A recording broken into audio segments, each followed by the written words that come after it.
I think we're joined on the phone now by Don Carson. Right, now diverting logs from an efficient sector, this is plantation forestry, to an industry that is less competitive on world markets would have a detrimental effect on New Zealand's national income. That is a statement made out of a recent report by the New Zealand Institute for Economic Research. And we're joined now by Communications Manager for, as I said, Forestry Owners Association, Don Carson. Good evening, Don.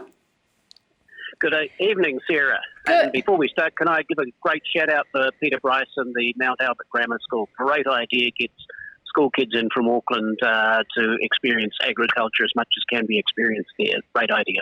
Fantastic. And of course, they have a native tree nursery there, Don. Are they going to learn as well about plantation forest trees as well? Pine trees? Well, I've been out to that site and we tried to work out how you get a plantation forest operating at Mount Albert. But I think we're going to be the sector that is the poor cousin, as we so often are, in that venture. You really need some more space than Mount Albert Grammar Farm has to show people forestry. It has been a very interesting time when we're talking about this detrimental impact on New Zealand's national income. You've sort of been squeezed from both sides, where there's been sugar added to the cereal, which is regards to 1 billion trees and a lot of money going into plantation forestry. But at the same time, the reins pulled back by the government to be told what to do against market forces. Yeah, well, okay. I mean, it's all in the context of the Fit for a Better World idea, which I've had a look at, as has everybody else. And it's very rich on words and short on specifics. And I've been around for long enough to go back even before Damien O'Connor's predictions about how the economy is going to increase from primary export in production, and go back to Muldoon's Think Big days. And what caught my eye really on this Fit for a Better World is we need to be very clear we are not a volume producer. And that goes back also to Shane Jones's bill. It's all very well trying to add value, but you need markets and you need to be able to develop good products. And you need to be able to do that without losing the efficiency of the volume production that we have. We are a volume producer. Fonterra deals 30% of the world dairy trade. Kiwi Fruit from New Zealand and affiliated under franchise to Zespri is a major dealer. So we are a volume producer, and we need to also, as well as add value, add efficiency to the volume we're producing. And simply to say that exporting logs is not a good idea, no matter how efficient those logs are in being produced, to supply often very inefficient and archaic mills around New Zealand to mop up employment, which I think is a government job, not an export sector job. And that's why we were supported in our opposition to that legislation by Beef and Lamb, Federation of Maori Authorities, the port companies, executives, heads, the international exporters, and a whole line of others, in particular Farm Forestry Association. So it's this idea that you add value and you do it by ransacking the export sector has never happened before in New Zealand history. Never happened before. Not even when Muldoon was trying to exercise all levers over the economy. Even he never tried that. And that's what that bill is about. But it's in its second reading, may go through. The other side to that, of course, is that when we talk to the international community about increases in tariff barriers and trashing 30 years of work on a trade rule-based international system, and then we're doing exactly the sort of thing that we're telling the rest of the world that they shouldn't be doing, then we're in deep trouble. Also, Sarah, I want to talk a little bit. Yep, continue. Carry on, you asked the question. Yeah, I was just going to ask, though, with regards to, and, you know, this is serious. There we are, we're back. Shane Jones is very concerned about China taking over and not needing our logs anymore. Not needing our logs. We deal in all of our primary production with a very dangerous world, and especially post-COVID, where there are all sorts of international barriers going up. And the biggest threat to our log exports going into China is a result of climate change in Europe, where all these spruce damaged logs are being salvaged, early harvested, put on trains, shipped across Siberia and deposited in the Chinese market at a very competitive rate. That's our biggest threat.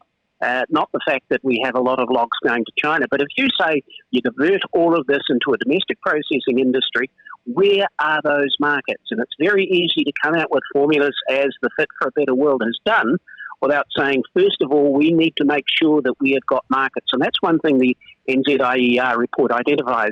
Says, for instance, the Australian car manufacture industry, millions upon millions of dollars pumped into it by the Australian federal and state governments, and eventually it was a failure because they just simply couldn't compete. Yes. But I also, Sarah, want to say something about the legislation that's promised by Stuart Nash, as I understand it, Yes. that you're going to need a resource consent. A farmer is going to need a resource consent to plant out in carbon. And I think that the carbon threat is exaggerated. I mean, we've got about 600 hectares represented or even less by overseas investment in carbon forestry, because mostly New Zealand companies on one property outside Wairoa, that's the overseas investment extent in carbon forestry. We're really talking about the ability of farmers to sell their land or plant their land and trees irrespective of the classes of land. Down class 1, 2 and 3, you're not going to have much forestry anyhow. It's just not economic, it's not necessary, and it's not going to happen. There's never going to be trees planted on dairy land, but there is trees going to be planted on that marginal hill country. Can I interrupt you there, as we've just heard there from Chair from Beef and Lamb, Andrew Morrison, in regards to the incentives pushed into carbon farming without the primary sort of legislation that's driving it being addressed? Well, I'm not quite sure which end that Andrew Morrison is pushing on this one. And the incentive to take over valuable land. Well, taking over valuable land is something I think that New Zealand federated farmers and most of the rural community have cherished for a long time, and that is that if they want to run a whole flock of hippopotamus on their land, that should be their choice, as long as the environmental constraints of discharge are addressed. And so what Andrew Morrison appears to be supporting is an obligation by the government to prevent farmers making those choices as to the best land use that they can make. Now, that may be farming, may continue to be sheep and beef farming, it may be part of the property, or the right to sell the entire property to put into trees. That should be their choice, irrespective of the class of land, because the market will determine which land stays in sheep and beef and which continues, and which is determined has the right to be turned over to forestry. Don, can I ask you to finish? Do you really believe honestly that it's a level playing field in the way that trees has been effectively incentivised towards carbon farming over meat? Yes. Okay. I mean, if you talk about level playing fields, then you can also point to the free ride that agriculture has generally on greenhouse gas emissions. So that if you look around and say which is a level playing field, it's very difficult to determine that accurately. And if the government has determined that carbon is a commodity that can be sold and traded in the international markets or just the New Zealand market, then that is a government policy to bring in a commodity, and that should be bought and traded the same way as everything else is. So that again goes back to the right. And for Pete's sake, if you have a look at the export earnings per hectare per year out of forestry compared with sheep and beef farming, forestry exceeds it by about 4 times. And it's ahead on the employment rate as well. So if you talk about level playing fields, let's make it a genuine playing field. But first of all, look, sheep and beef farming is not going to disappear. And I think that it needs a major input beyond that Fit for a Better World, such as sheep genetics, such as improvement. I think it's got a great future. It will sit alongside forestry, and there will be less land used for it, and there will be more land used for forestry if we're going to meet our climate change commitments. And that really becomes a bottom line. Fantastic. So I agree with Andrew Morrison. We should actually have a greater incentive to get rid of burning fossil fuels. That's the driver of climate change. Trees only fill the gap in between. There we go. We've come to a consensus here on Serious Country, open hearts and open minds. It's about having a fair and level discussion across all industry. And of course, as we can see there, it's around reducing as opposed to offsetting. I really appreciate your time. Don Carson, Communications Manager for Forestry Owners Association. This is Serious Country.